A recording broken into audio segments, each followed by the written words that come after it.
Go Loud presents the Talking Bollox podcast. What you waiting for? Put your back in it. Just a little more. Throw your weight in it now. Tell your body you're ten. Walk it hard and long. When you finish that, The hip knocker. go down, go down, go down. Come up, come up, come up, come up. Quick shout out to Manscaped for supporting this podcast. Summer is coming, time for you to prioritise the comfort of your crotch. Manscaped has spent over 2 years designing their new boxer briefs. They're called the Boxers 2.0. The good thing about boxers, Terence, yeah, a nice comfortable pair. They keep all your furniture in the centre of your sitting room, you know what I mean? You don't want that popping out. Any unwanted guests slipping out the sides or anything like that. Point. And you need to keep the lads comfortable down there as well. Yeah, I'm having that. They're not just any boxers either. They're tagless and lie flat against the skin so you don't get the chafing. And there's a fly in it for making going to the jacks quick and efficient. The Boxers 2.0 come in many different designs, colours and every size, from small all the way up to triple XL. Go to manscaped.com, use the code GOLOUD20 for 20% off and free worldwide shipping. That's GOLOUD20 at manscaped.com.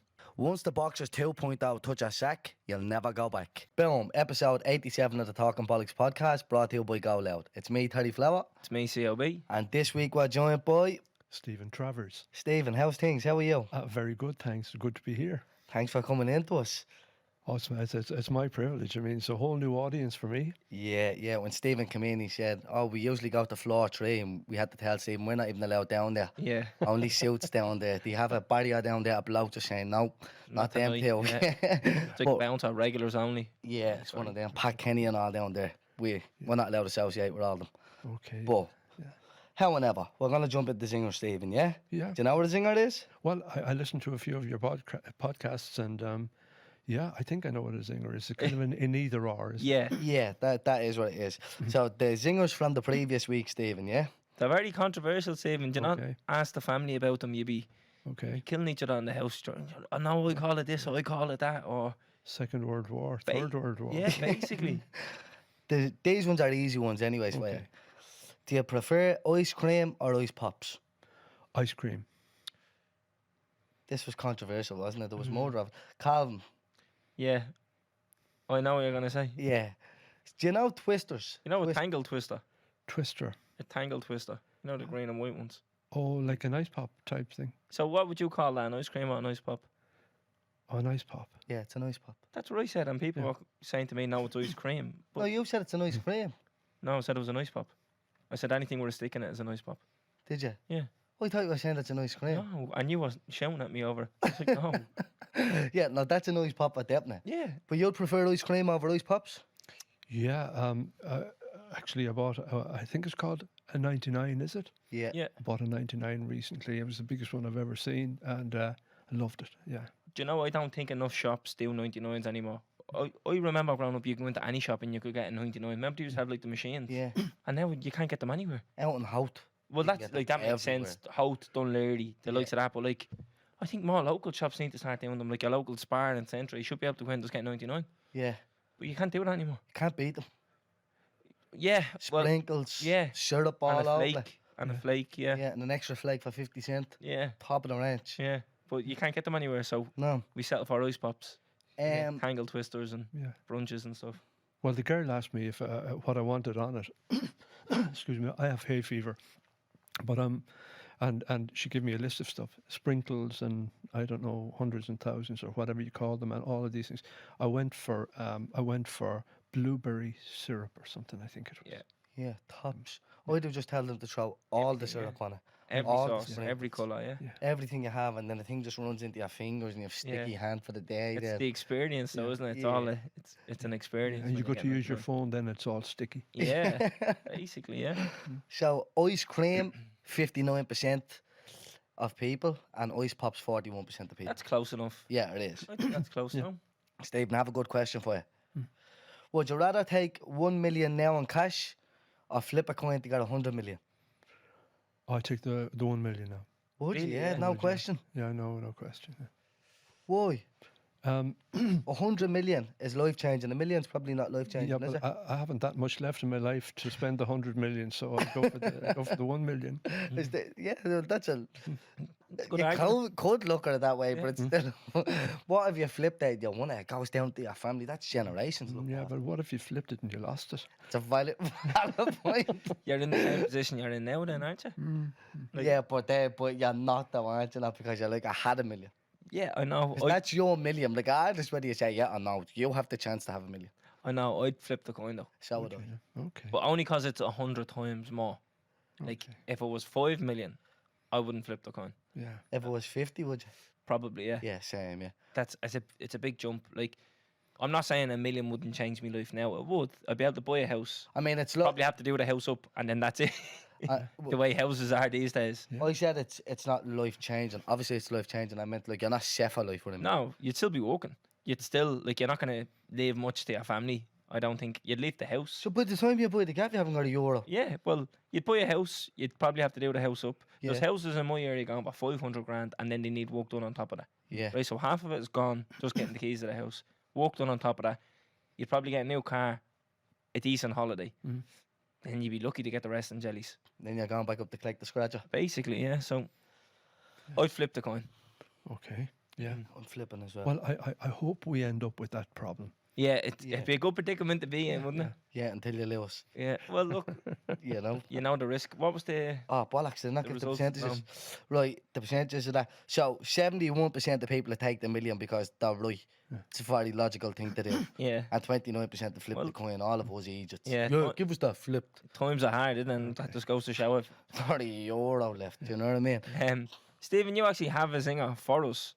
Yeah. Well, as I say, when I listened to the previous podcast, I thought, well, if the lads ask me for a zinger, I'll come up with one. I think so. What I thought of is, if you say take the subject that you're most interested in, and it could be a school subject, it could be something that you're interested in reading or studying or looking up or learning about. Say it could be music, could be history. I think one of you mentioned at one stage that you liked history on one of the podcasts. So would you rather be a teacher or a student? That is a good one. In what sense? Like what? Would you rather be teaching somebody, like you're starting MMA? Yeah. Would you rather be the one teaching MMA to people who have never done it before, or be receiving the lesson? I think Very good one. I'd rather be the student.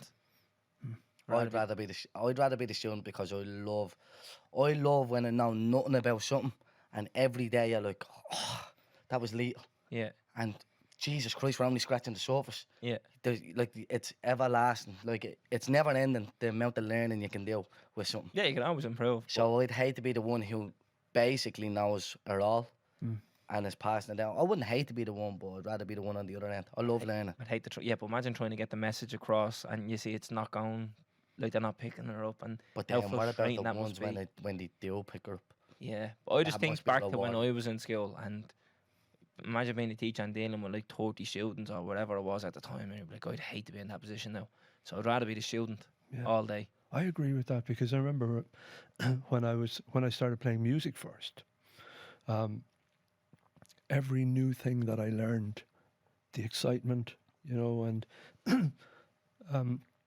I ended up, even when I was 15 or 16 years old, always tried to play with bands that I could learn from older people. I ended up with playing people twice and three times my age, and I would soak it in. All of this stuff, and it's really exciting to learn this stuff, isn't it? So the student, I agree with you. It's a great singer, by the way. It is. At first I was like, what? I didn't get it. The second you said, would you rather, I knew it was going to be a good singer. Yeah. I knew it was. So would you rather say good Yeah. Auntie? Me and you actually don't even have a singer this week. How disappointing is that? I know. It's a busy week, though. Yeah, we have a lot going on this week. Oh, I know you had to get measured for your suits. Yeah. We did indeed. Yeah. So we went in to collect the shoots off Tiffany's earlier. Yeah. Fresh. Can't say anything about them just yet, but you'll see It's a them secret. Friday night. They look good, but we They can't look go into good. detail about how good they look. Yeah.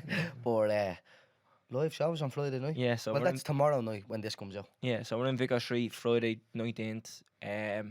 Yeah, be our third live show, second time in Vicar Street.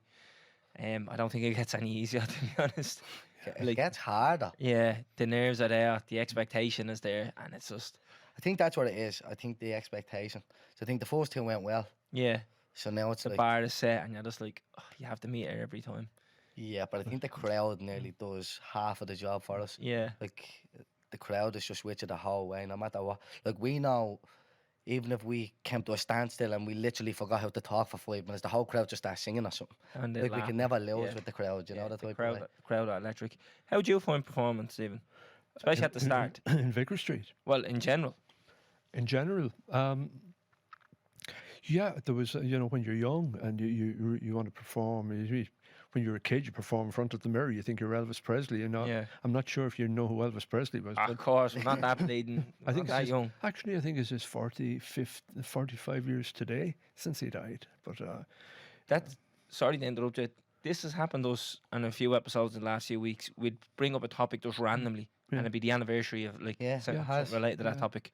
yeah, well, he was, not to go off on a tangent on you, but I mean, Elvis Presley was so important. Having said that, it was also a sad story because, what Elvis was doing with the singing the rock and roll type material was done for years and by thousands of black Yeah. artists, but because the discrimination in America at the time, that they wouldn't feature the black artists doing this type of thing, and so they were looking for white people or white artists to do this type of thing because they knew the music was great, and Elvis certainly, he was probably the greatest rock and roll voice, certainly one of the greatest pop voices of all time. So it was great that he was the one that actually took on doing this material.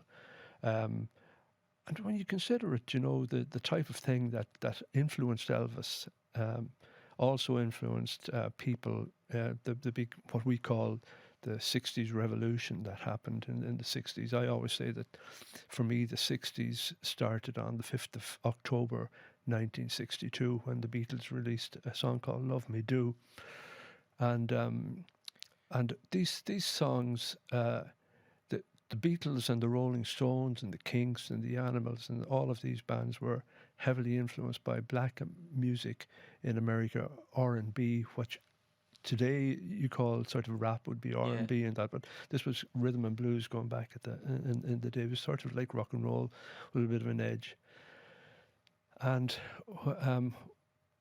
because these great English artists, like the Rolling Stones in particular, maybe, they actually were responsible for the black artists in America who were suppressed and were ignored becoming popular.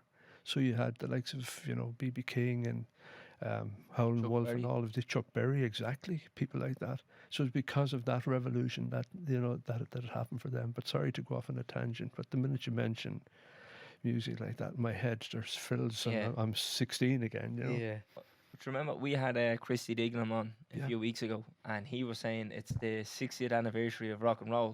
Do you remember he was saying this? Yeah. And I said, what sparked rock and roll then? What was the birth of rock and roll? And Christy didn't know, but it was obviously that. So you said the 5th of October. Was it? That wouldn't be the birth of rock and roll. That'd be, for me, that was when the 60s started for me.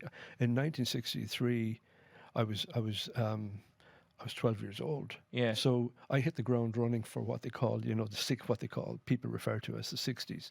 And it was a revolution because up until then, music was very, and what you saw on the television and what you heard on the radio was contrived music. There was, there was a formula there, and people stuck to the formula. You would have had some greatest artists obviously before that, and people like Frank Sinatra and Tony Bennett and all of these great people who would be influenced by the jazz thing and had a certain amount of freedom to do, in their performance. But in general, you would have had, artists that had a big orchestral backing behind them and all that. So it was very restricted. But when the Beatles came along, they broke all the rules. Things that people take for granted today. some of their first hits, when you consider perhaps one of their really big first hits was a thing called "She Loves You," a famous Beatles song, and it opens with the chorus. It goes straight into a chorus. Same thing, and that would be unusual. Same thing with one of my favorite Beatles songs is a song called "Help." That starts off with the chorus as well, so which is kind of unknown. So there was the whole revolution, and it coincided then with the whole style thing. You lads were talking about cravats earlier on and wearing, the. So if you were to walk down Kings Road in Chelsea back in the 60s, which I did when I went over there in late 60s, it was just this full of amazing colour and amazing, it was a whole revolution that was happening there. Just so the listeners will know, Stephen, you're actually a bit of a musical icon in Ireland. If you want to just give us a bit of background about who you are and your musical background as well. So maybe starting off with the band even. Yeah, I sort of came to I'm known for being in a particular show band because of something that happened to it, Atrocity in '75. But as I say, I hit the ground running when the whole '60s thing happened. So I was influenced by the what you call today rock groups. They were called beat groups at the time, the Rolling Stones and the Beatles and the Kinks and particularly by the blues. I was interested in the blues, and I played guitar for a little while, and no matter what I did, I had a very good technique. I was able to fly around on the fretboard and stuff like that. But what I was playing was, I felt there was something wrong. I felt there was something missing in my playing, that it was, and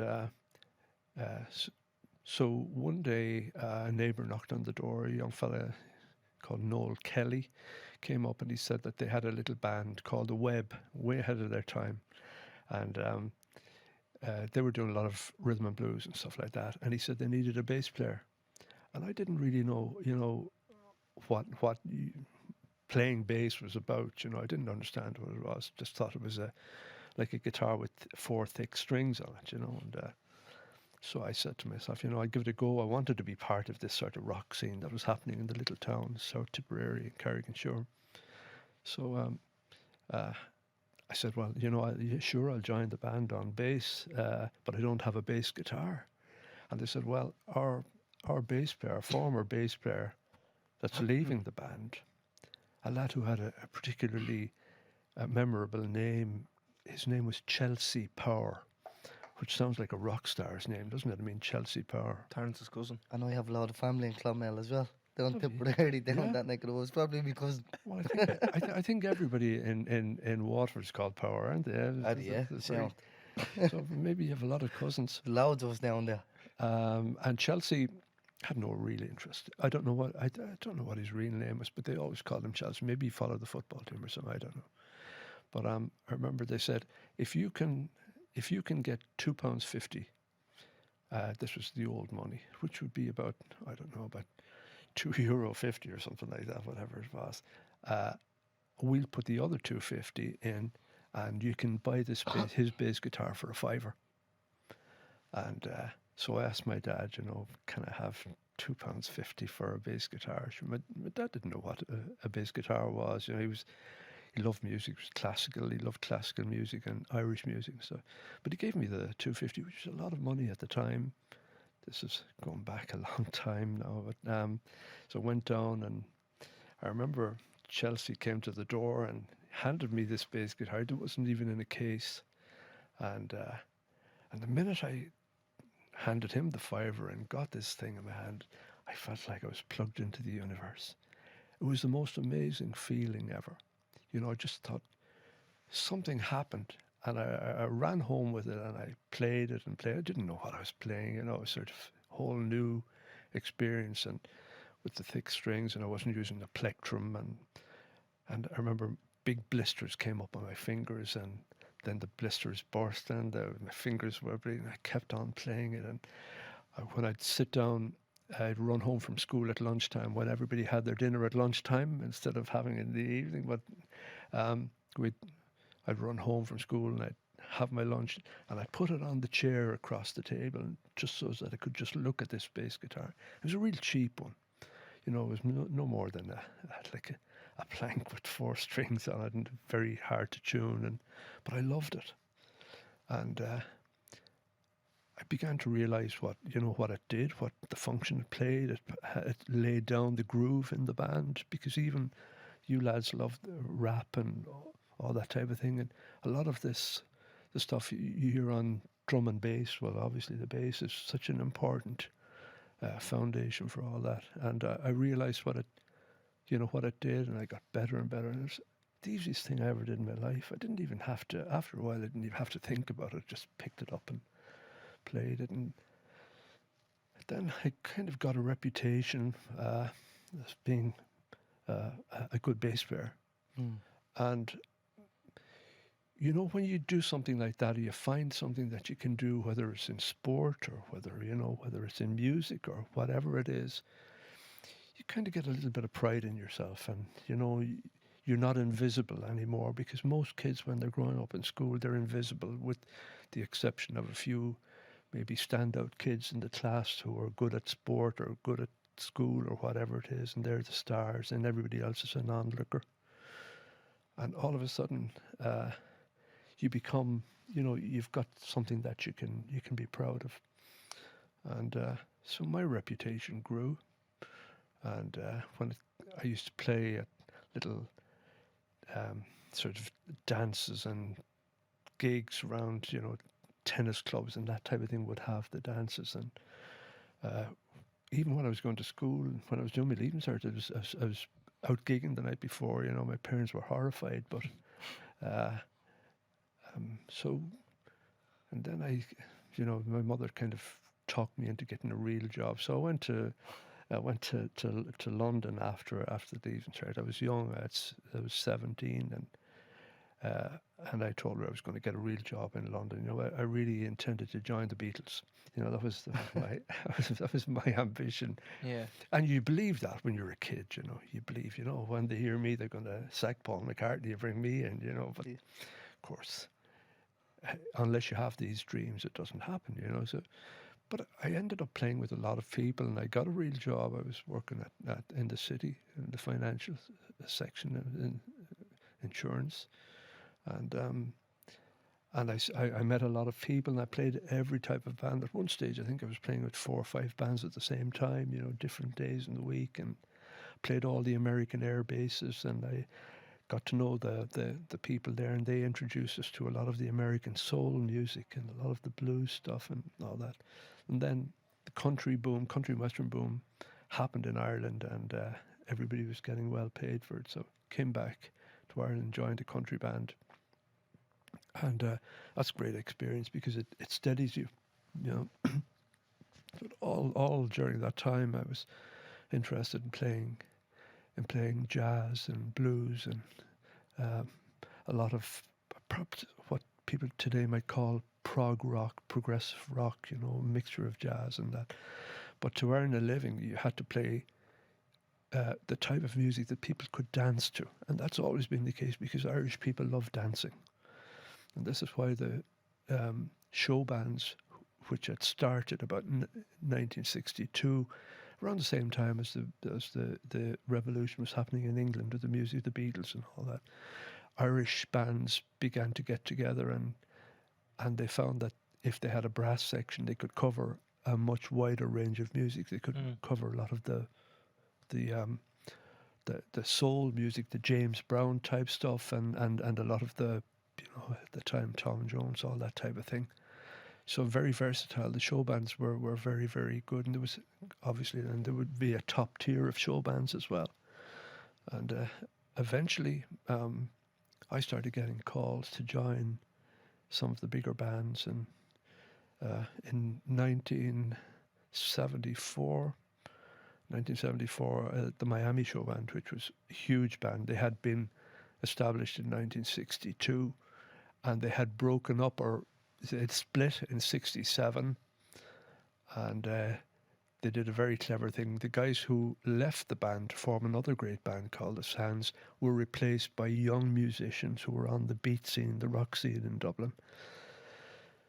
They brought in this great singer called Fran O'Toole, a fabulous world-class singer-songwriter, and they brought in other guys, and Fran was also a great keyboard player, and so it was more a pop group than a show band at that stage. And they offered me a job in 1974, and but they offered me the job as the lead guitar player, and I had no interest in that, so I turned it down. And start of 75, Louis Walsh, you know Louis, Louis Walsh used to manage show bands in Ireland at that time. He was very young, and he offered me a job in a band, one of a really good band as well. And I was to do an audition, and I just didn't turn up. I didn't turn up for the audition. I was too interested in playing, doing my own thing, and I was kind of sorry after that. And then the Miami came back to me and they offered me the job. It would have been May 1975, and I joined that band, and they were fabulous. It was like a great summer. It was, for the next 2 months we were playing about 6 nights a week and huge crowds. You know, we would do 2,000, 2,500 people every night. You know, it was just massive band, and it was a whole different level to anything that I had done before. You were like, the minute you joined, you were a pop star, you know, that type of thing. But I had no real interest in that aspect of it. I just wanted to just play the music. And but 2 months into the band, when we were really flat out working during the summer, there was a plan hatched by terrorism of the troubles in the north had really kicked off in a very heavy way back in 1969, 68, 69. 72 was it was the worst year of the troubles, and this was 75, and the troubles were, there was a lot of people dying, getting killed on both sides, but bands were, you know, apparently immune to this. Nobody was going to. Were they like an escape kind of thing? Like, were they like the only sign of normality? You know what I mean? Like, once a band is playing, everything's gonna be alright.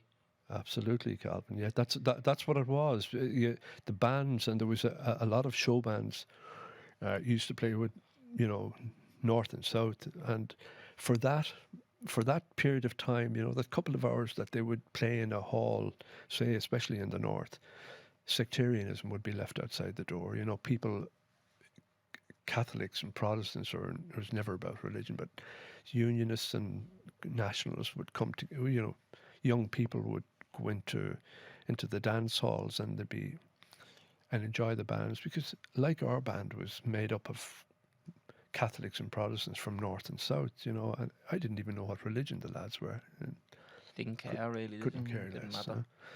And so you're absolutely right. It was, you know, the bands were offering this short period of respite, and in fact, show bands are part of,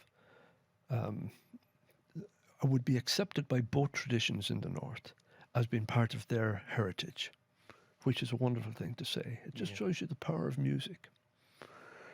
And so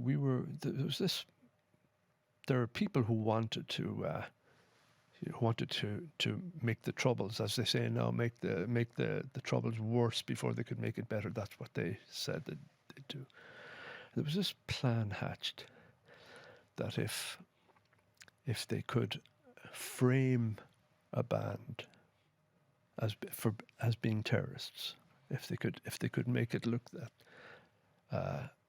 a band that everybody trusted and loved could be made to look as terrorists, frame them as terrorists, then security would be tightened between the 6 counties and the Republic, because at the time, the IRA could maybe commit some atrocity in the north, and once they were over the border, there was less security, and they had an easier, escape route.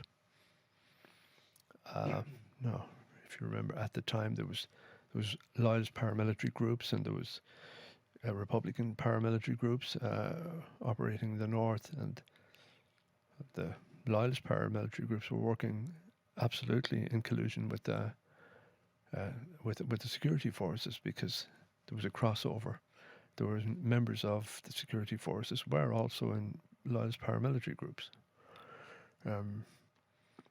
and so in order to strengthen to maybe curtail the movements of the IRA, if they thought that they could force the Irish government to have more stringent security, stronger security on the border, then that they would curtail their movements. But the Irish local TDs around the border counties didn't really want to do that, not for any sinister purpose, but they didn't want to do it because normal life for people living in the border counties, Cavan and Monaghan and Donegal,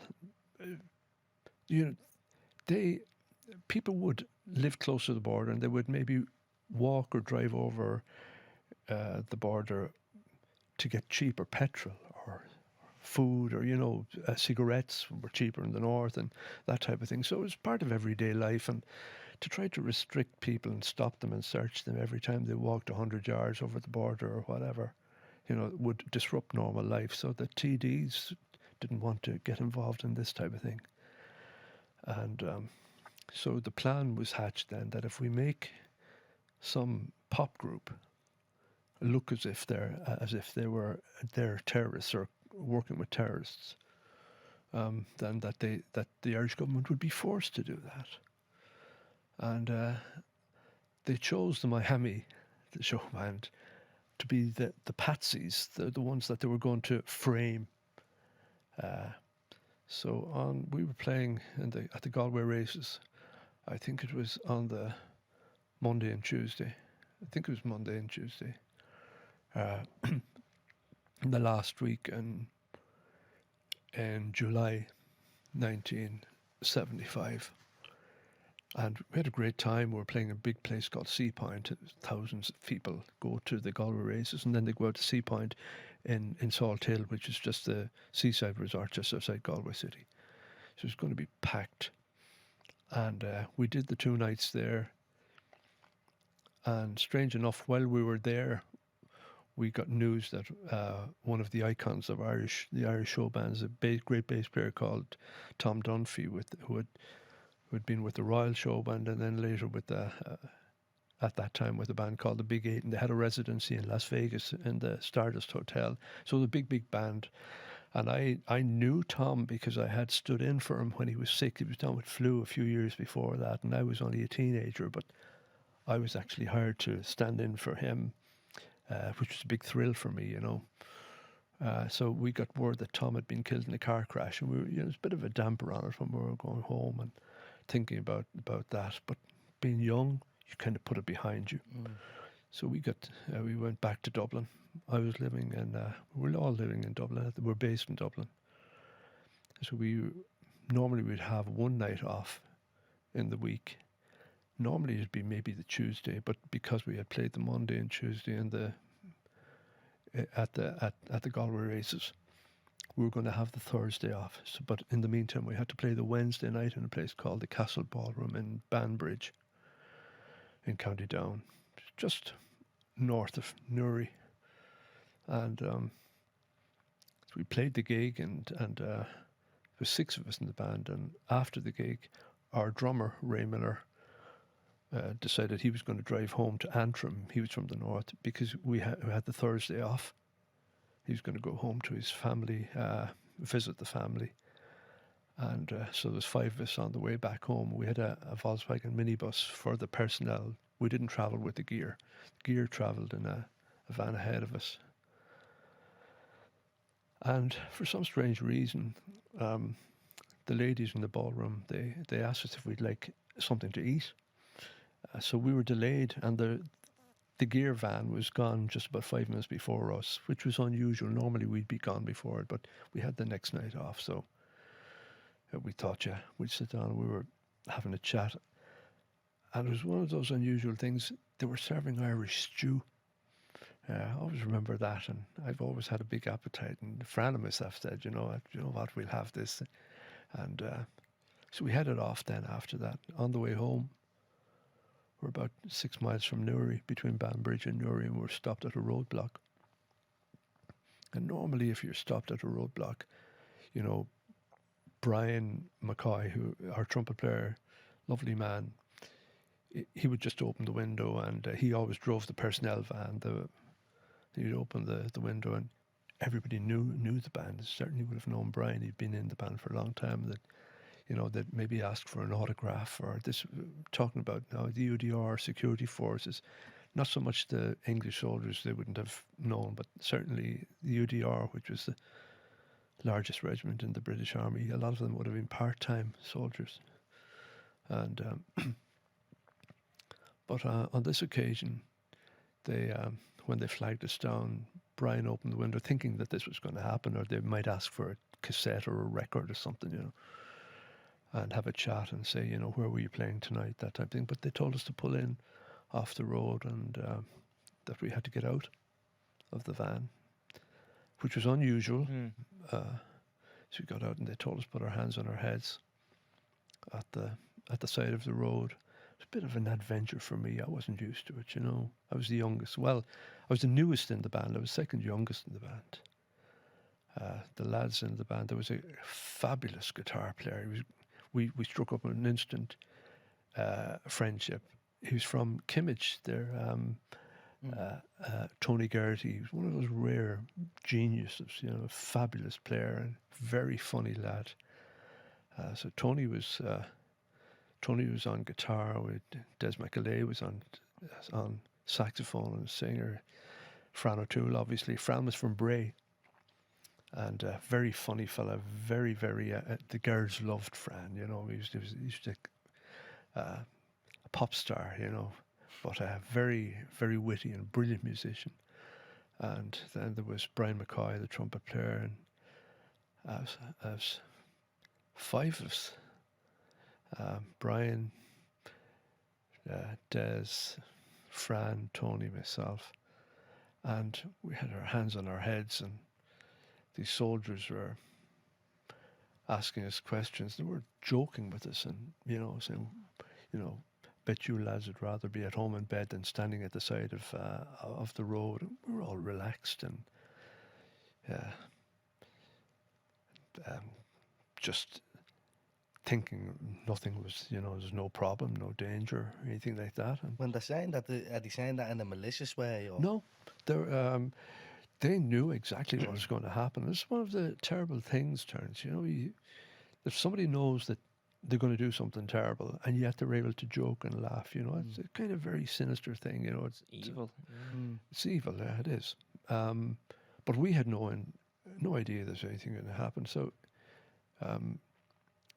There was I noticed that at the back of a Volkswagen minibus, there's a little, because the engine is in the back, and it's because there's a flat front on them. You often see the hippies in the 60s using these things, and there's a little shelf up over the engine, and you could open it sort of like a back window, and there was a shelf there. And the only thing we ever carried were our instruments. It was, well, certainly my guitar, my bass guitar, which was an unusual bass guitar. It was made from, it was transparent. You could see through. It was like glass. It was plexiglass, and it was called a Dan Armstrong. And then Tony's guitar, Tony Geraghty, had a Gibson 335, a lovely cherry red Gibson, and so we would have carried both of those because we wouldn't give them to the roadies. The roadies were animals. Roadies don't look after guitars, you know, they throw them like everything else, you know, they throw them into the... No, we had a great roadie, but we still wouldn't give him our guitars. And Des McAlea would put his regularly enough, not always, would you put the saxophone into the thing. So they were the three instruments. And I also at the time, unusually enough, I used effects pedals on the bass guitar, which was unusual. Usually guitar players use them, but I had a wah-wah pedal and a thing called an octavider, which separated the octaves and gave a distinct type of sound. So in a little brown, sort of like a school case. And they were the things that were in the back.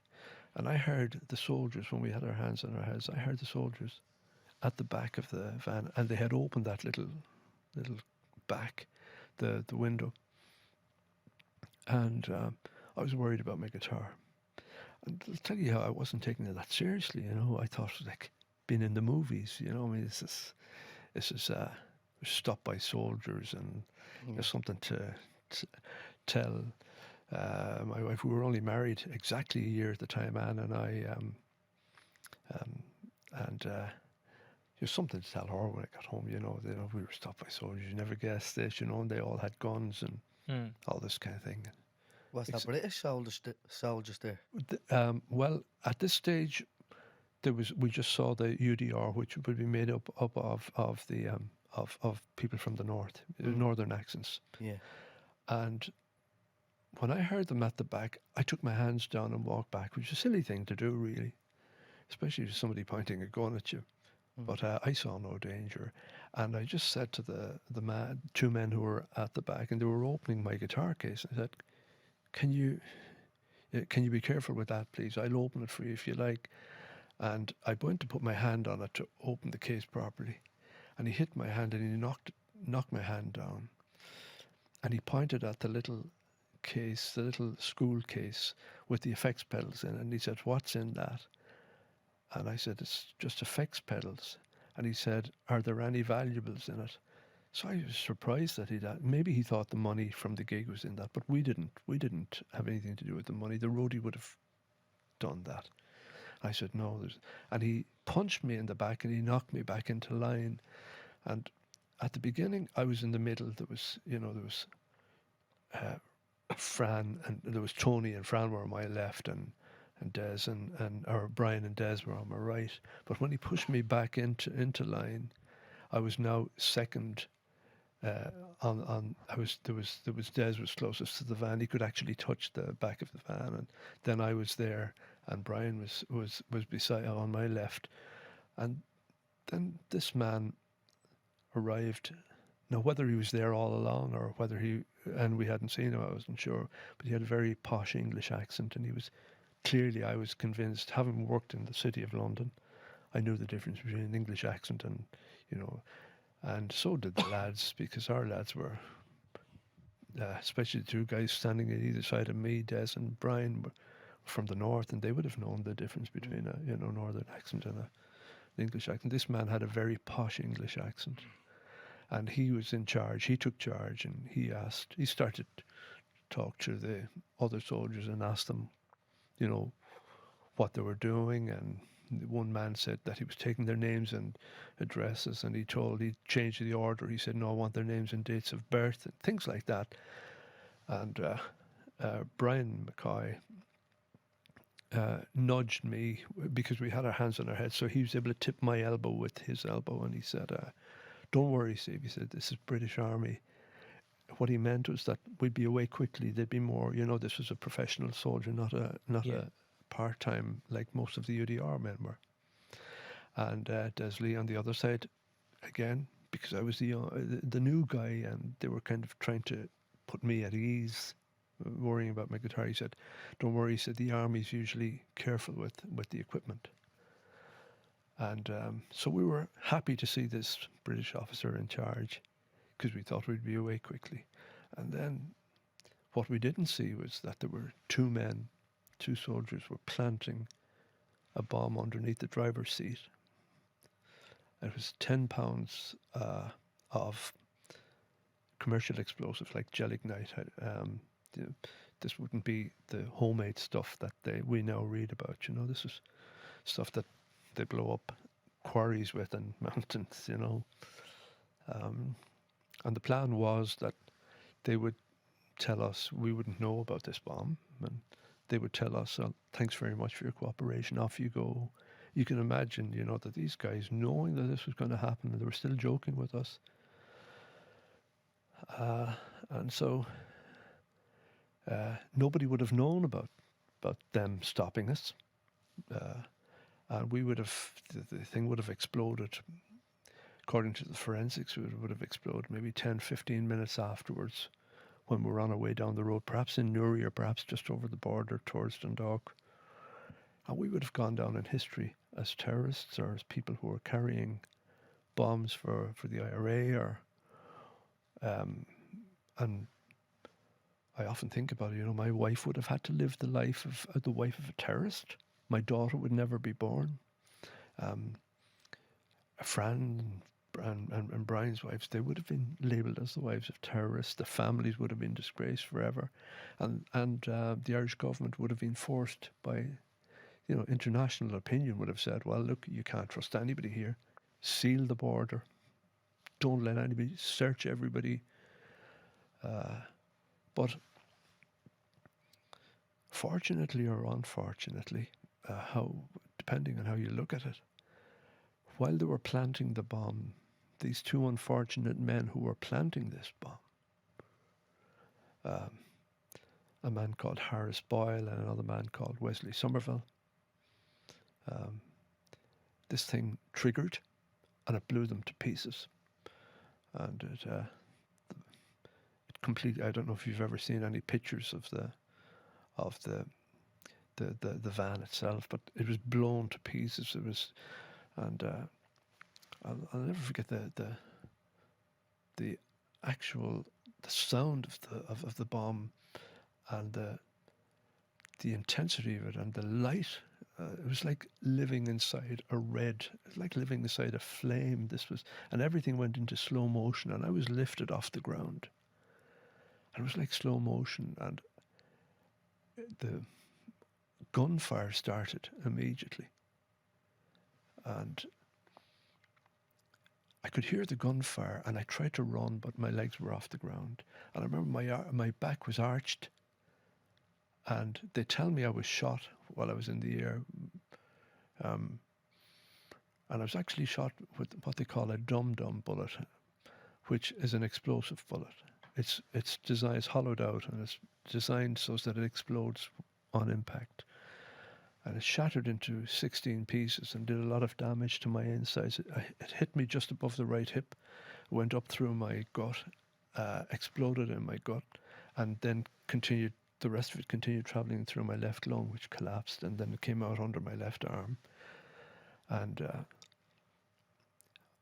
was like I was in slow motion, and I started to fall down through the ditch, because at the side of the road there was a field just at the side of the road, which was about 3 meters deep, and there was trees and bushes. And I remember falling down through the bushes and the trees, and I felt I was aware of every single leaf, every single briar, every part of that I could count them. That's how aware I was. Maybe it's adrenaline, I don't know. And very, very slowly, and then I hit the ground very hard, and then 2 bodies fell on top of me. It was 2 of our lads, and at this stage I was the only one who had been shot. And they immediately picked themselves up, and one of them, which I now think was Brian, grabbed me under the arms and tried to drag me away from the hedge into the field. And he was a Protestant lad dragging a Catholic lad, trying to drag him away from but I was a dead weight. And they shot Brian while beside me, and they shot him in the head and the hands and the back, and they killed him instantly. And so he was lying down beside me. I couldn't move, and I pretended to be dead. And then I heard the other Fran and Tony screaming.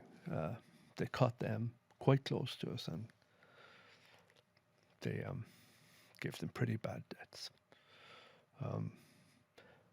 One of the abiding memories for me will always be the screaming of the lads, the cursing, the obscenities, and the viciousness of the soldiers as they were killing them and kicking them then to make sure they were dead. And they continued doing that for a while and firing into dead bodies. And then it went quiet. The shooting stopped. There was a lot of fire.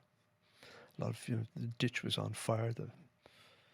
And they came over and they kicked Brian, who's quite close to me. And there were maybe one or two footsteps just away from me, and this man came over and he stood over me, and I just stayed still. And I was waiting for him to shoot me again.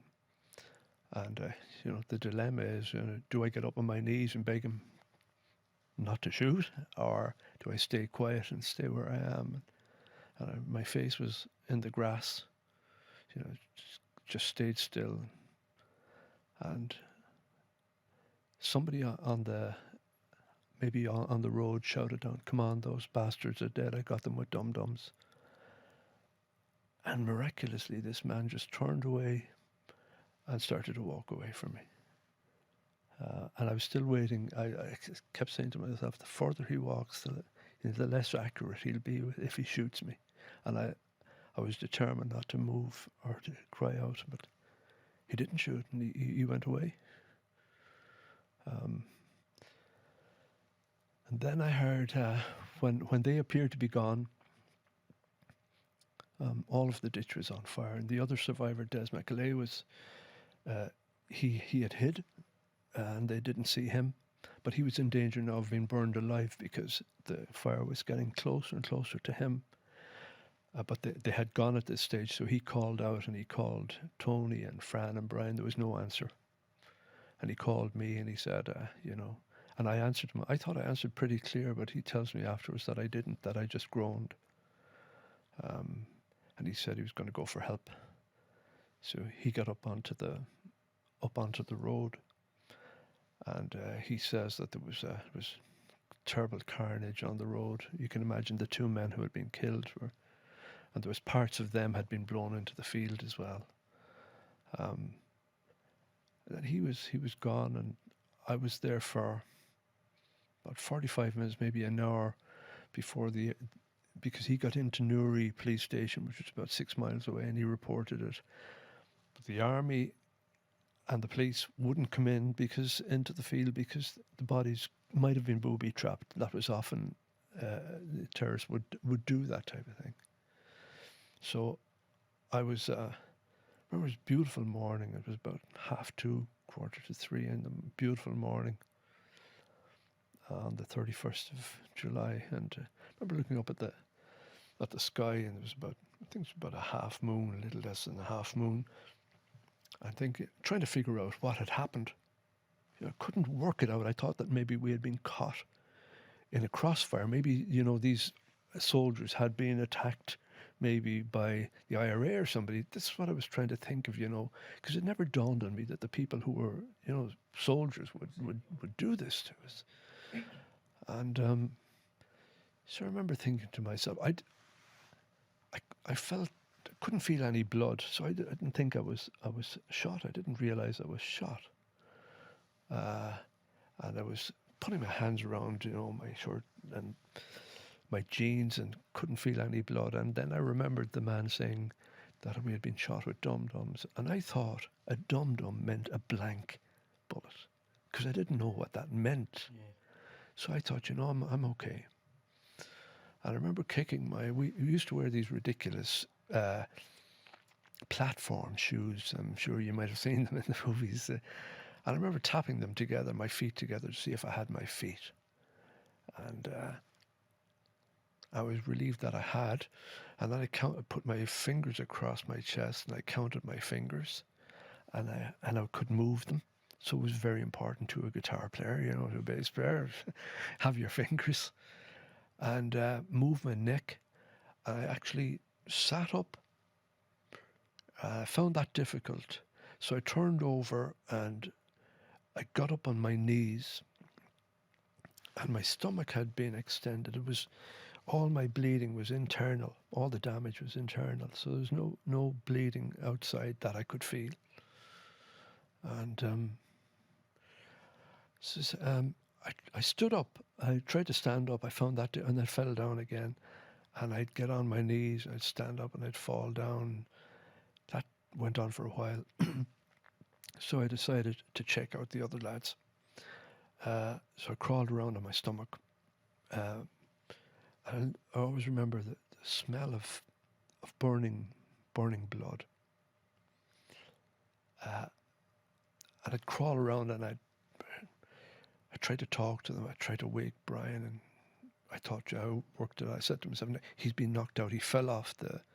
I said to myself, when he fell down, he knocked himself out, which didn't make any sense. Of course, he was dead. But and I'd crawl around to the others, and I'd tell them, Des has gone for help, and he'll be back soon. And I'd crawl around again, and this went on for about 45 minutes, best part of an hour. And eventually, then I heard these kind of, this nasal walkie-talkie type voices. And I thought it was these fellas came back to finish the job. This is what was in my mind. But it was actually the police. And they had sent a helicopter, the army helicopter, I think, had come in and shone a light around to check. And so I crawled over towards the ditch, and I pulled myself up on a branch, and I found it very difficult to breathe because my lung had collapsed. And so I stood up when I heard these people go on, and I thought, you know what? If they're coming back to finish the job, they're not going to shoot me on my knees, but I'm going to stand up. And they shone a light in my face, and I put my hands up, and the only thing I could think of saying was help. Yeah, I was 24, as my mother used to say, I was 24 going on 4. One of these people, had no sense, no responsibility. It's just all I was interested in was music. So it's the first thing came into my head. I just said help. And this man said, we're the police, son. That's what he said, we're the police, son.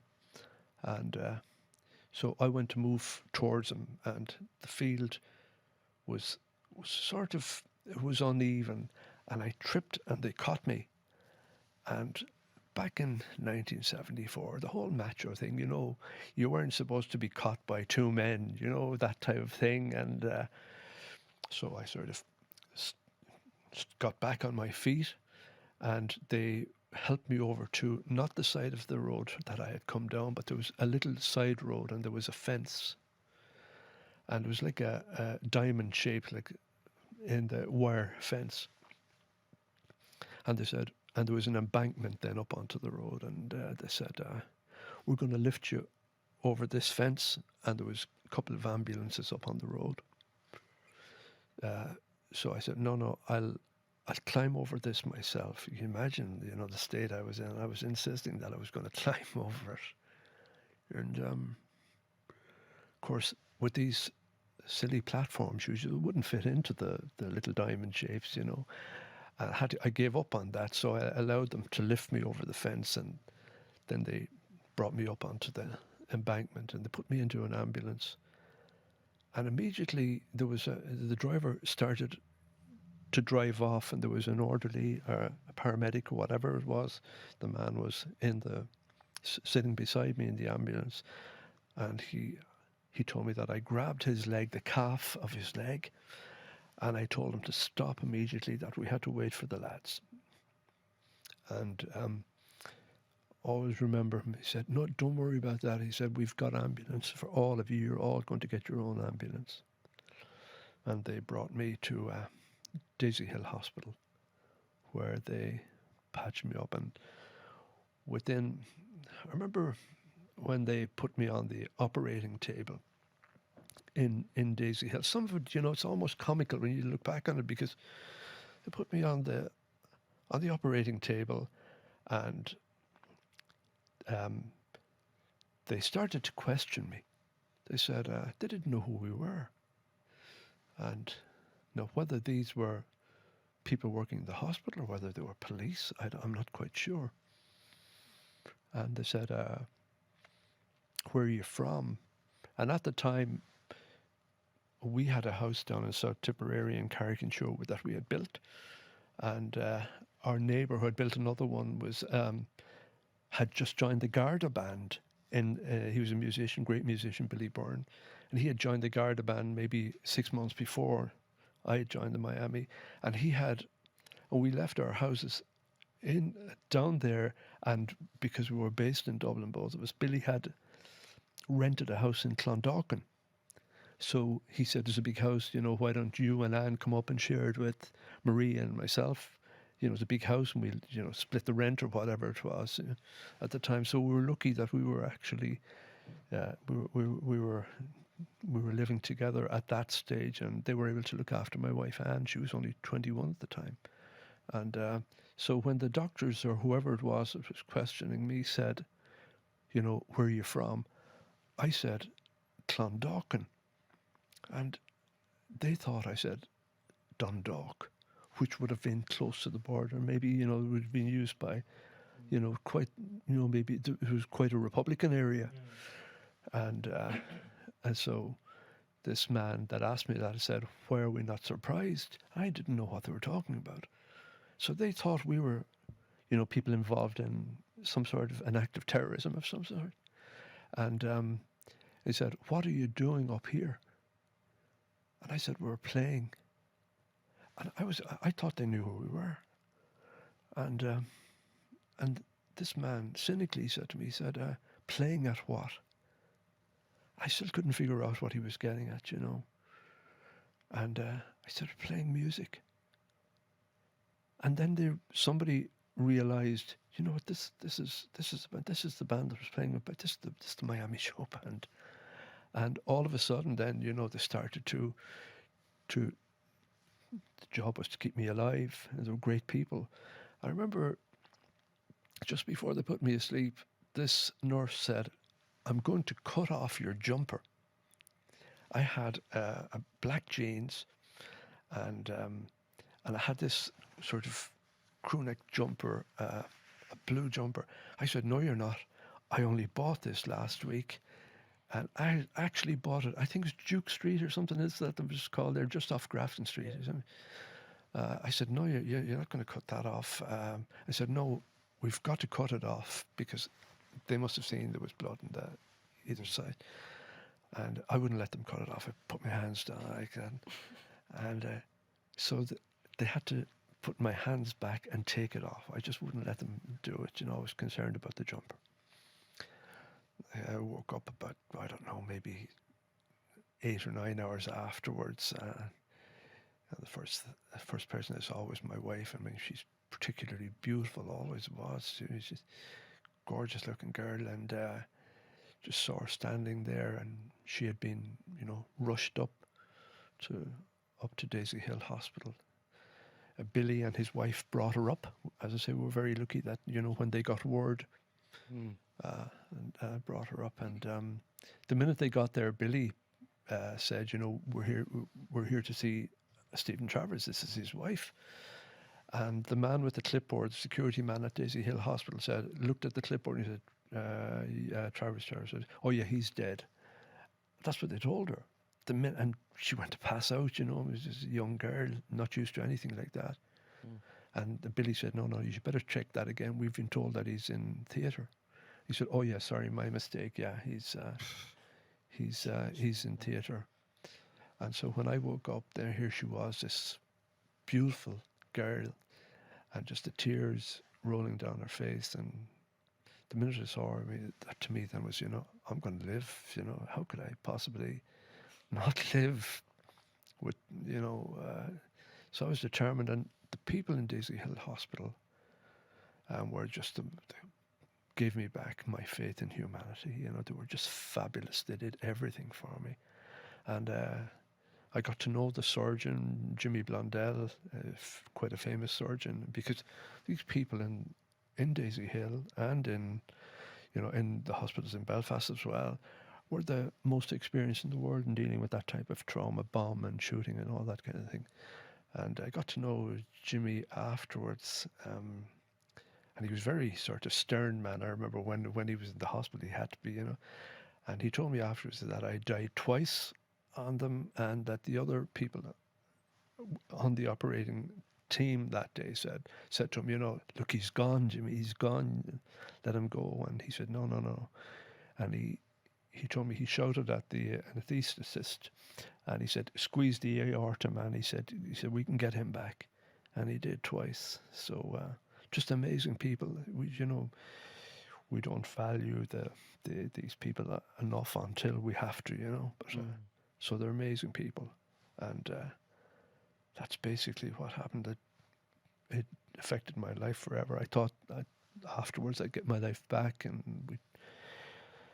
but you're always stuck with that. And no matter if you could play with any band you wanted to, but or win the Eurovision Song Contest or whatever it is, but the stigma is always going to be, you're always going to be known for this particular thing, no matter how much you try. So the rest of my life has been, certainly the last few years, has been fighting for justice, not just for ourselves, but also for all of the other people who are now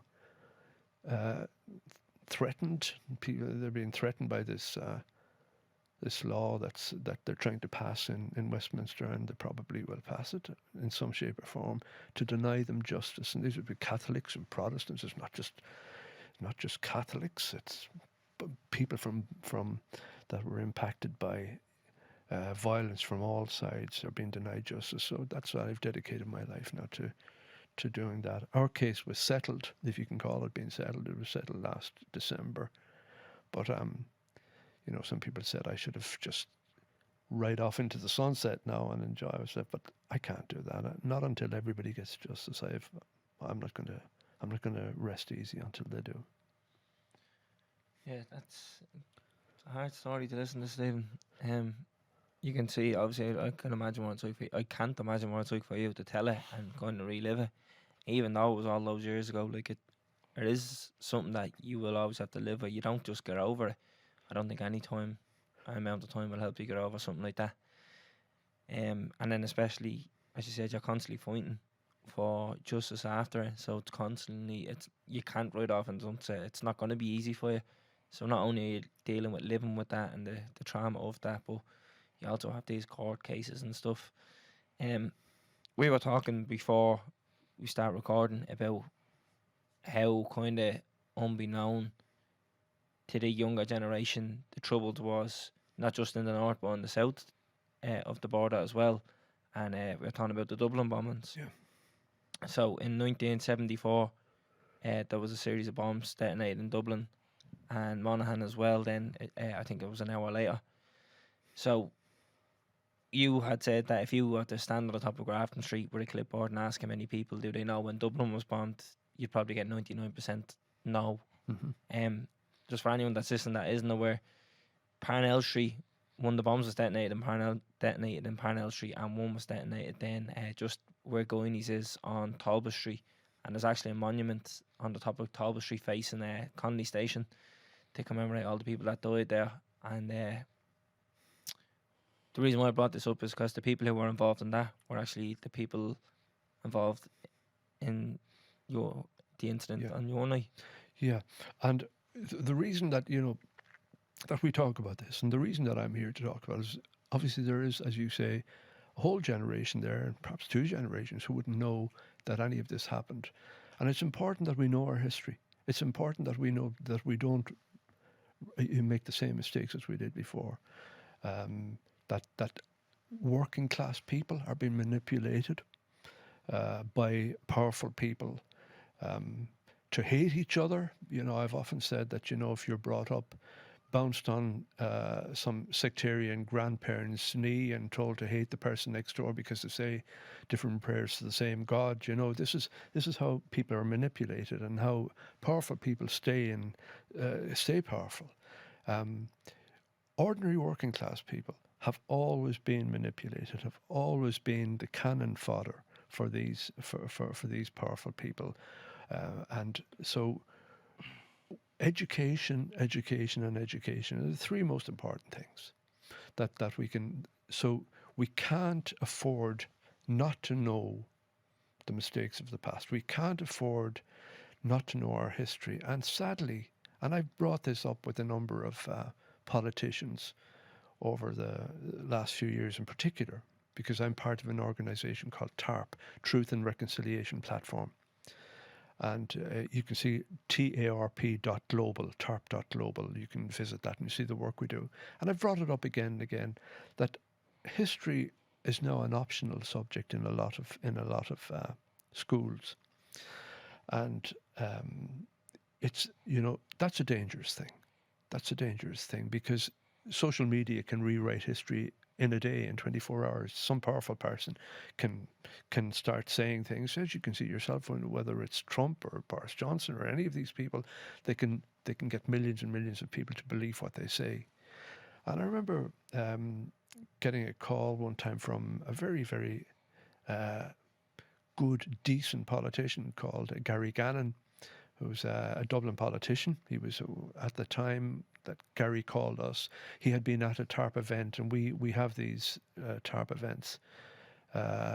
Basically, we give people an opportunity to tell their stories, because unlike me, there's a lot of people whose stories aren't told. I mean, it's been an Emmy-nominated documentary on Netflix made about our story, so the whole world knows our story at this stage.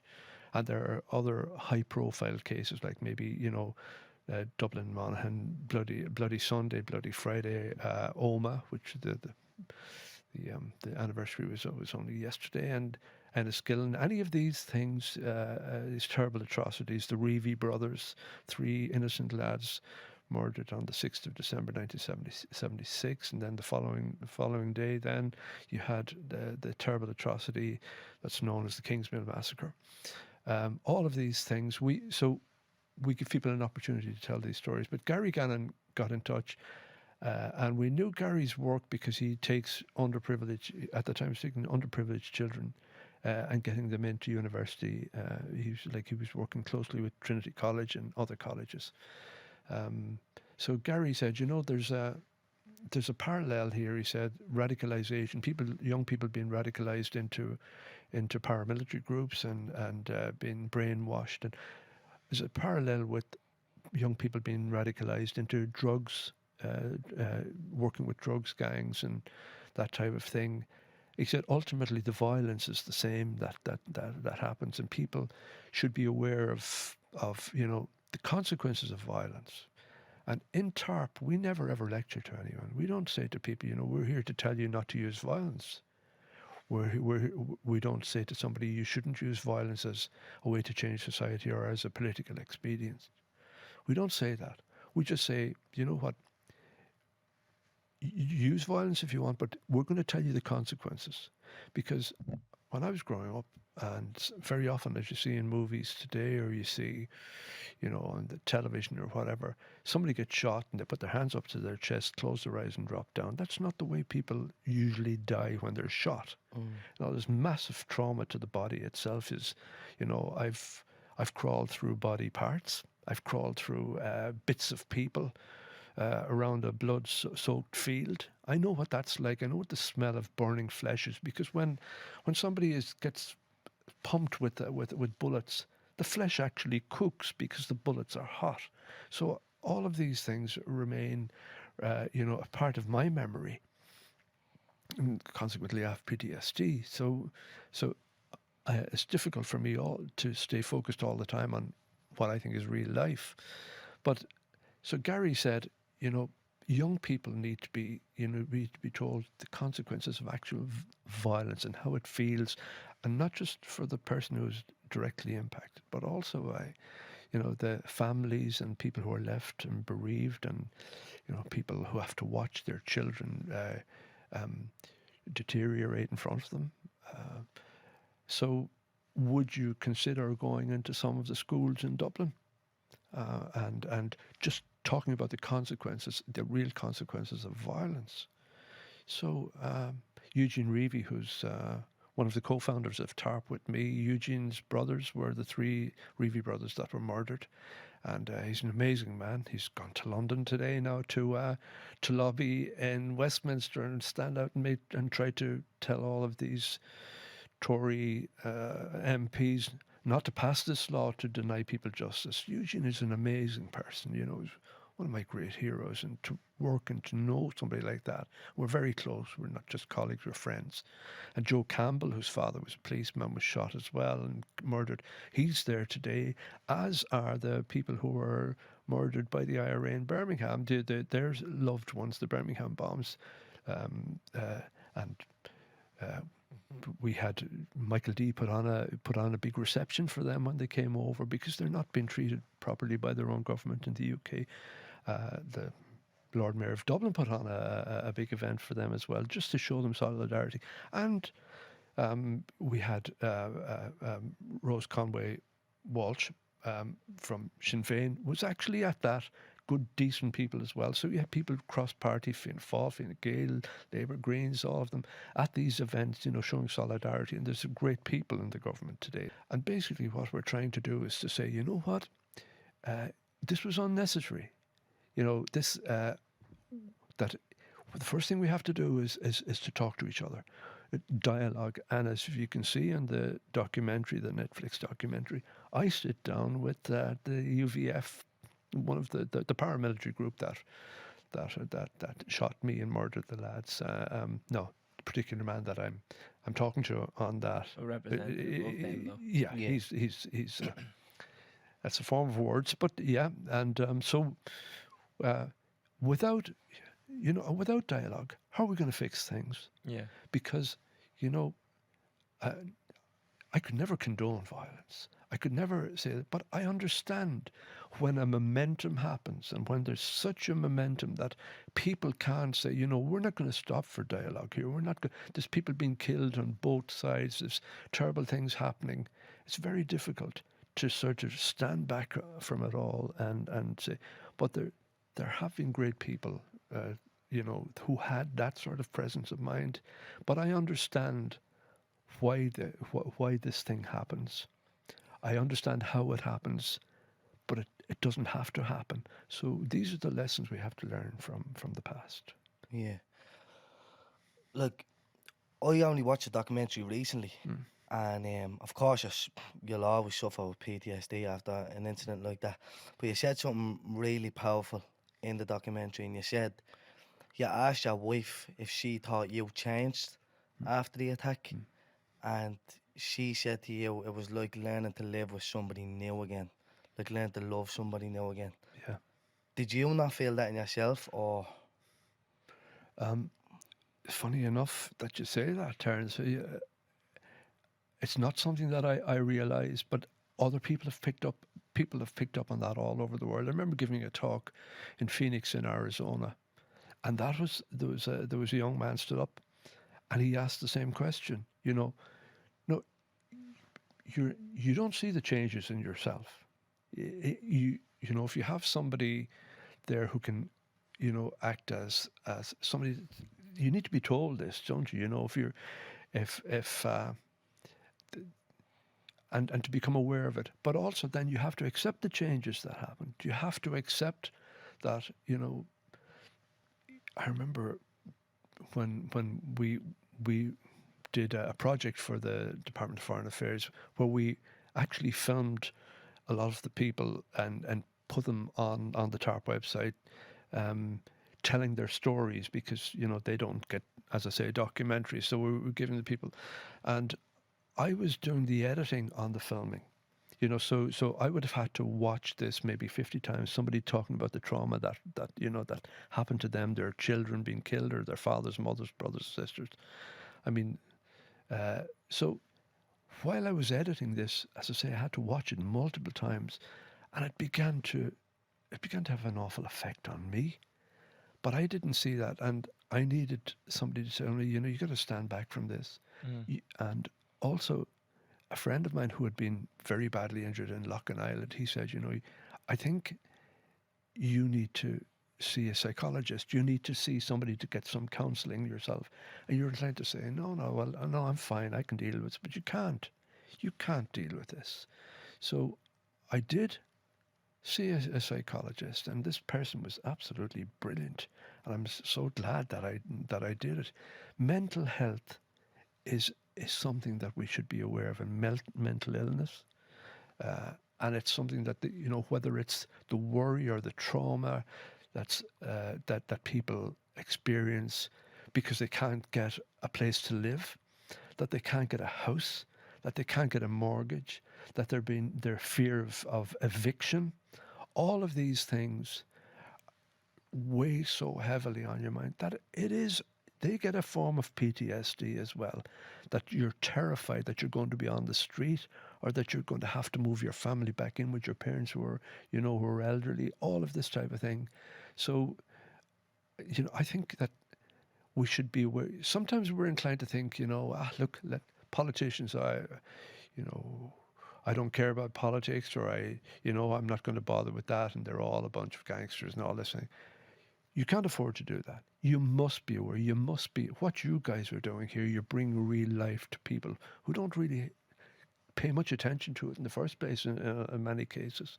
But it's important, because the mental health, the well-being of millions of people around us suffering because the cost of living, the worry about paying the bills, and all of this type of thing is happening. So get involved in politics. Get involved and understand what it is that can make a difference to your life, and whether it's physical trauma, mental health is something that we should be very aware of. Yeah. You mentioned the word collusion earlier. Mm-hmm. Can you explain that term and then how it... Collusion is generally meant to explain where you would have paramilitaries working with the force of so-called law and order, but in effect, there wasn't really. It's not the word that should be used, because that implies that these two, you would have had paramilitaries and the security forces, just happened to get together and decide to do something. In reality, what it was that the very very high level in the security forces, they got these people to work for them, not with them. They were the ones who were conducting the orchestra at the very highest level. Collaborating would be a better word. Well, it was more or less employing them to do it, and because the man who was one of at the center of 20 let me see, about 120 murders is a man called Robert Jackson, but he's always known as Robin Jackson, and because they couldn't talk about him, name him in the papers, they called him the Jackal. Now, this man was involved in, we think, about 120, maybe 123 murders as part of the Glenanne gang. This man was undoubtedly an agent working for the security forces. Now, people often say that he worked for the police, the RUC. In fact, he worked for British military intelligence. MI5, was it? Yeah, and there's a lot of that is it's quite complicated, but effectively is working for the government. Trained with them, and also when you look at it's like dark matter. You say to yourself, well, I can't actually see it, but the effects of it. So this man is a man who was able to evade. He was warned off. And he was warned off by the police. He admitted himself that he should get out of the way, because there was, as he said, a wee job he could be done for. That was the Miami incident. He was there as the leader of the Glenanne gang on the night that we were there.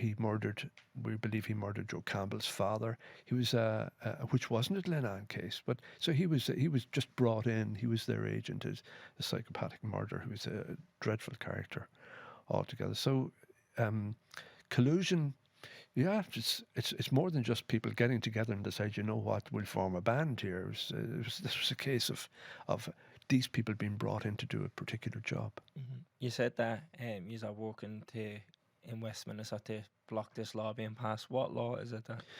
Well, the British government have decided that they don't want the security forces being brought into court and having to to answer for what they're being accused of. Now, there are a lot of decent British soldiers who served with dignity. There are a lot of I know a lot of policemen. The policemen who investigated our case were good, honest policemen who were frustrated from by their superiors. We know that. I've seen all of the evidence. And there are a lot of decent soldiers throughout the UK who say this is shameful. We fought for law and order. Why deny people? But there are, the politicians are saying, oh no, we want to protect our soldiers. Now, there's a lot of soldiers don't want to go in because they have questions to answer. But the reality is that the British government is not protecting its soldiers, it's protecting itself. Because they were the ones responsible. They were the ones responsible for giving the orders, and it went all the way up to the top. And it was a case of, in many instances, it was a case of, Maggie Thatcher basically said, what, you can do this, you can do that, but don't get caught. So, rotten to the core. And of course, all sides were. Nobody has clean hands to come out of this. Whether it's loyalists, Republicans, the security forces. So the obvious answer is that they should just come out and tell the truth. But if they did tell the truth, Yeah, you're pulling out a thread. Yeah. it would. You wonder if it would collapse society. Because people are entrenched in their views, but I think ultimately what you have to do is the truth has to come out and to stop covering it up. And we know in our case it was covered up for so long, and a lot of it is still covered up. Yeah, it's still redacted. When did you suspect that there was state involvement in the attack? I knew that there was state involvement from the very beginning, because our incident happened on the 31st of July, and when they moved me, I began to get worried when I was in the north, in hospital in the north, and I asked to be transferred down to Dublin. So when they eventually transferred me down, about a little over a week, and they were worried that the journey would kill me, but I was worried about being there because I was a witness. And I remember I was in hospital in Elm Park, which is St. Vincent's Hospital, just opposite RTE there. That's where they brought me. It was St. Vincent's Nursing Home, I think it was called. Or Elm Park Nursing Home, I think it was called. And the Miami management allowed a reporter to come in, and it was an English reporter who worked for the Herald, the Evening Herald, which was an Irish paper at the time. And I gave an interview, and I mentioned the British soldier in the interview. And we have the cuttings from that newspaper. And I clearly mentioned British Army. And yet the HET report, which is the Historical Inquiries Team report, failed to acknowledge that, even though we showed them the clippings. So back as far as within a week, less than 2 weeks after the attack, I was mentioning that there was state involvement. But the strange thing was that at the time, I didn't see it as sinister. I thought, that there would have maybe been naturally, along with the UDR soldiers, that there would have been either police or there would have been British Army involvement or a British officer. So I didn't see. It was years and years afterwards that I realised that, this was seriously compromised these people, and that's why they didn't want to acknowledge it, and they keep on denying it all the time. Yeah, it's really from the top down. It's from the top down. Yeah. Like it's scary. Like if you go back to your story as well, like what actually happened, like in your fight for justice then, like We back about 10 years ago, just over 10 years ago, there was a group set up called the Historical Inquiries Team, which was British police were brought together to investigate what they call legacy incidents, crimes, and we were one of the cases that they were examining. And when they gave their report, they concluded that Jackson and that there was that basically that he was people involved in ours were agents, were British agents working for military intelligence and for perhaps police.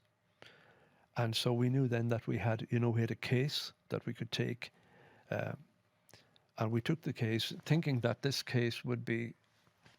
We basically took a case against the chief constable of the PSNI, which would be which before that would have been called the RUC, Royal Ulster Constabulary, the police, and against the MOD, the British Ministry of Defence. We took that case against them, thinking that we were told that this would be done and dusted in about a year, 18 months.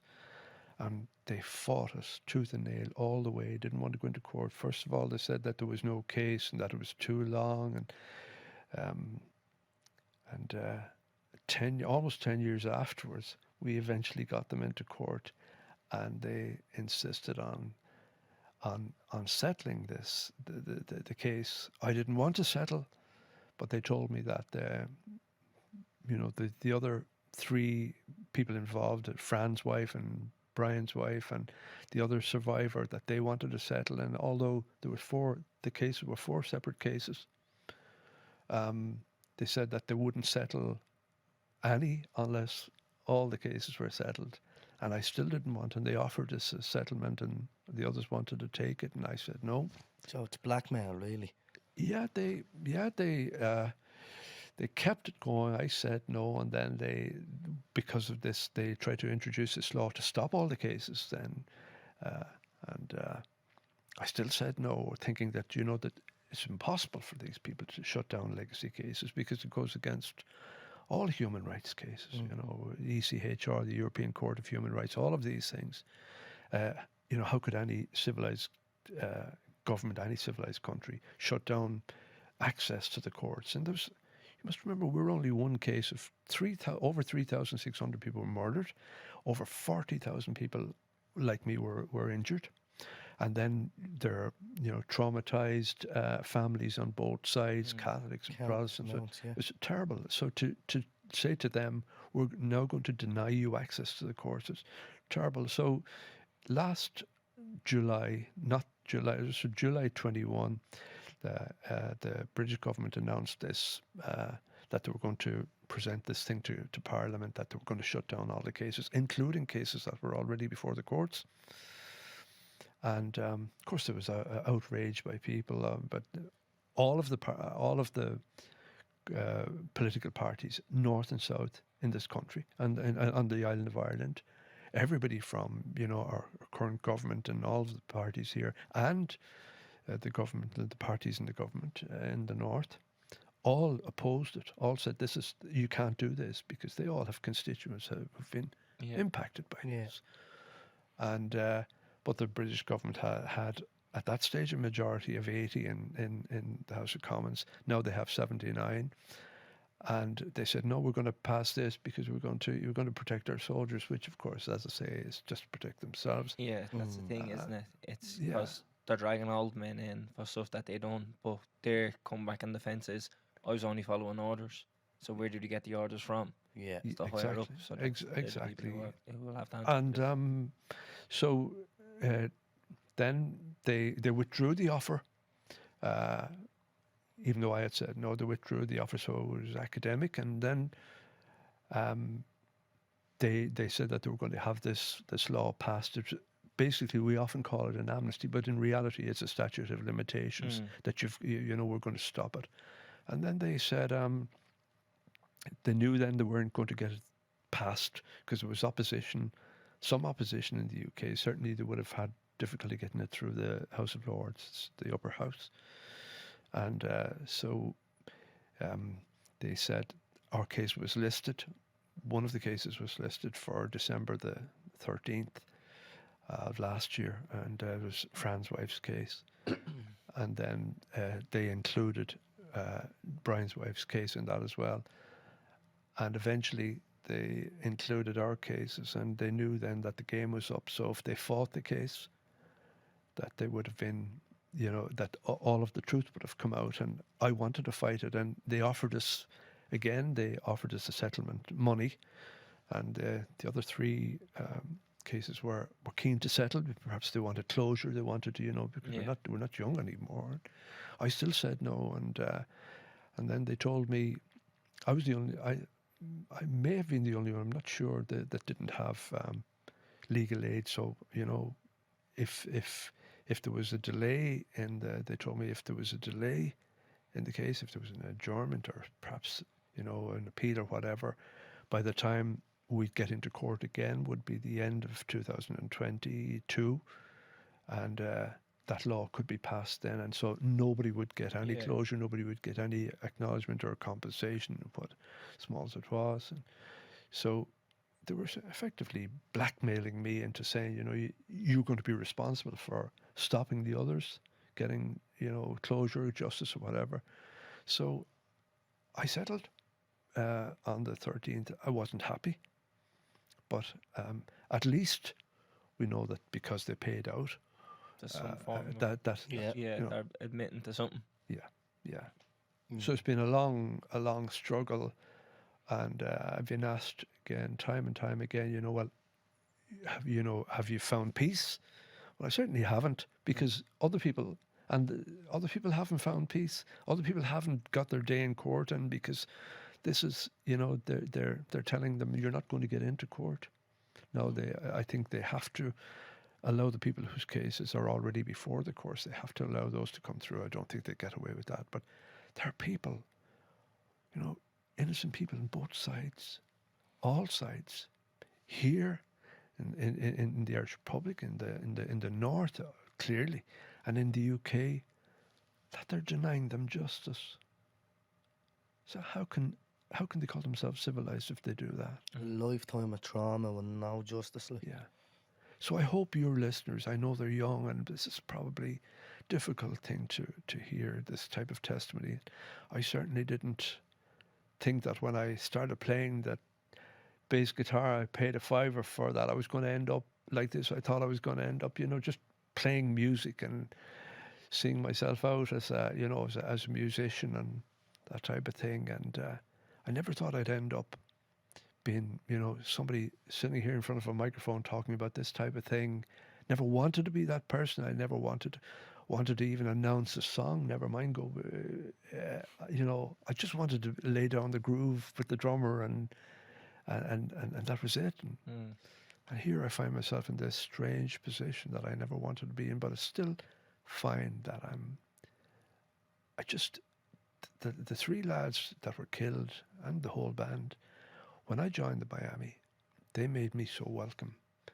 I think that they would have done the same for me, just don't let them off the hook and shout for justice. And You owe it to the lads, like.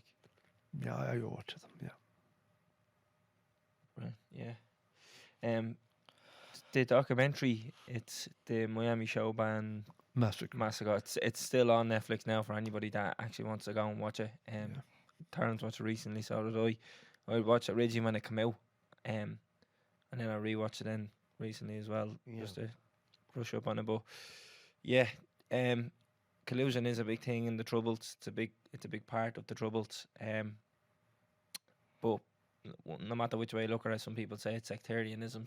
Some people say it's a political struggle or whatever. There's a lot of innocent people who were dragged into the Troubles, and against their will, obviously. And the hangover of that is left on the likes of yourself and your family, and there's plenty of other families, as you said, thousands, not just here but across the world as well in the UK. So it is a good topic to educate yourself on and understand what's going on, so we don't see stuff like this happen again. And with the way things are going, especially up the north and with Brexit and stuff like that, something is shifting. So let's make sure that we're on the right course with history now, and we don't let a repeat of what we're just trying to get over happen again, because there will be a lot of unrest and upheaval, because we are trying to form something new going forward. I would like to, to that was one night that changed my life. But being in a band like that was tremendous fun. It was, yeah, it was like, it was living the life, for that couple of months before this thing happened, can you imagine it? You're all of a sudden, you're like, it's like you're everything that you ever dreamed of, that, I remember some of the things that first of all, I didn't have to pack my gear after a gig. Somebody else did it for me. Yeah. Somebody set my gear up, plugged the amp in. That's when you know you made it. Yeah. How big was it in Miami? On an ordinary Monday night in Dublin, for instance, there was a big ballroom it was called the TV Club at the top of Harcourt Street there. On just an average Monday night, we would put over 2,000 people into that on a Monday night.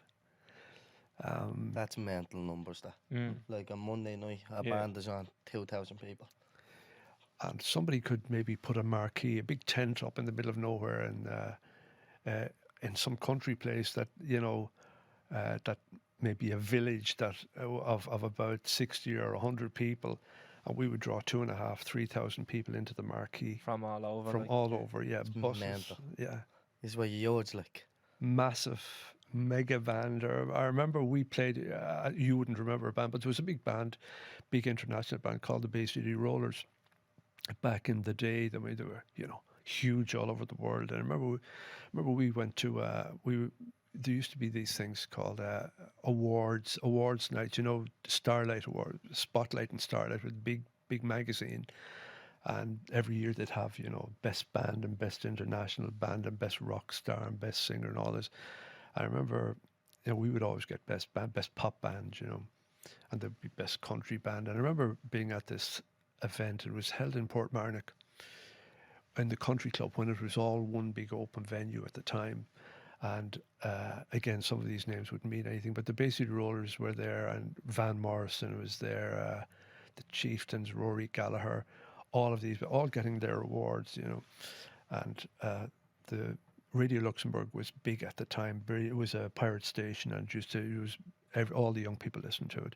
So Tony Prince was a big DJ at the time. So he was brought in to be the compere on the show. And I remember they told us, well, you're getting the best pop band, favorite pop band, and the favorite international pop, and it was going to be the Bay City Rollers, who were like having number ones all over America, and they were from Scotland originally. And we said, no, there's no way we're going to follow these guys. You better put them on after us.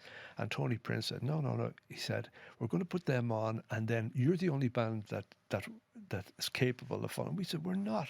We're an Irish band. These guys are massive.